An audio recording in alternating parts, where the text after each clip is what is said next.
आगू में नहीं पीछू में 100 रुपया दे बनी ने का फरमाइश का कथी ए देव ए आगे आप संदीप साहू साथ में विश्राम यादव अभी नोट टूरल देखना कैसे बैठे काल के कुशियार से विश्राम हो कहत रही सब का पता टूरी काल पाए नहीं तो देखर से दिखात रही से अड़ पर लाइट मारे काल बहनी हो इतना लाइट मारे कर मोबाइल के चार्जिंग तक उतार के नहीं जैसे आकाश जैसे करके पकड़ ले और रुकना के तो ही भले नहीं वो हम मन जानता हम वाला पकड़ ले ये जो हमारे विश्राम यादव जी और संदीप साहू जी आप मन की ओर से 20 रुपए की दवा भवानी की ओर से बार-बार से प्रवेश करती हूं इदिया मोर फरमाइशी का कथे का इच्छा वाले दिन हां अम्मा गाधी मोटर का अविगा जुड़ीगा लैला गई मोटर का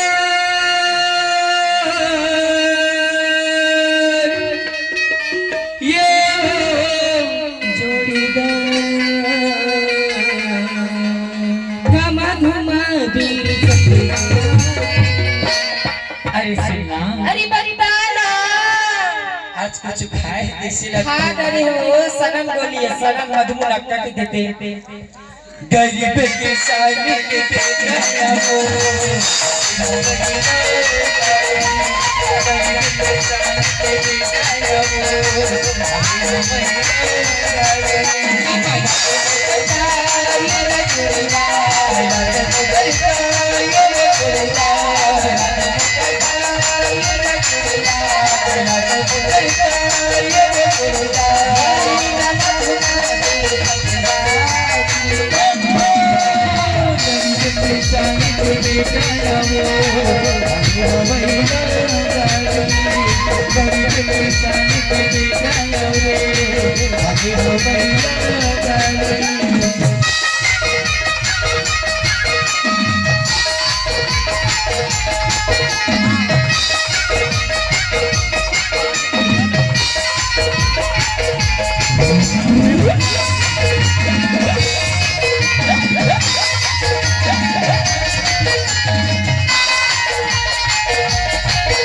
अशोक भैया जी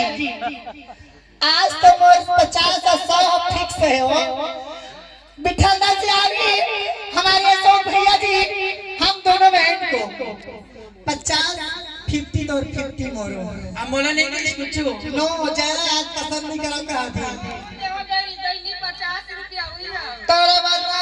कहां वाले में आ जा फिर नवा पारा वाले में आए तो वो तोरे वो बिठलदा वाले हमारे किसे गया हाथ मार दीच मला वो तुरंत आके के अरे आप खाओ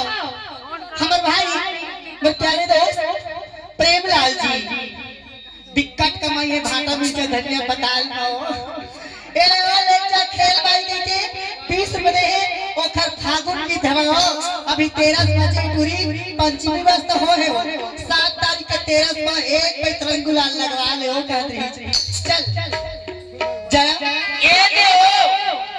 फरमाइश देखो यार चल ना सोनू अब देखा थे जल्दी आ गई माया होगी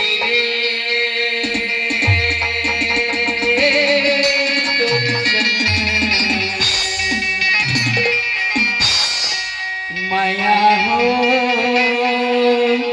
ना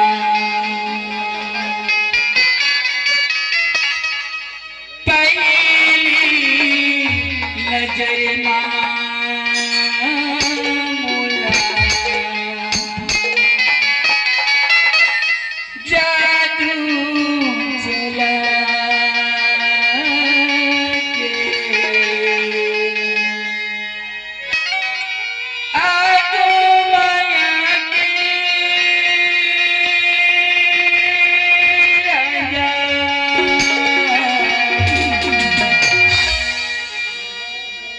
कैसे मुझ मुझे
Okay.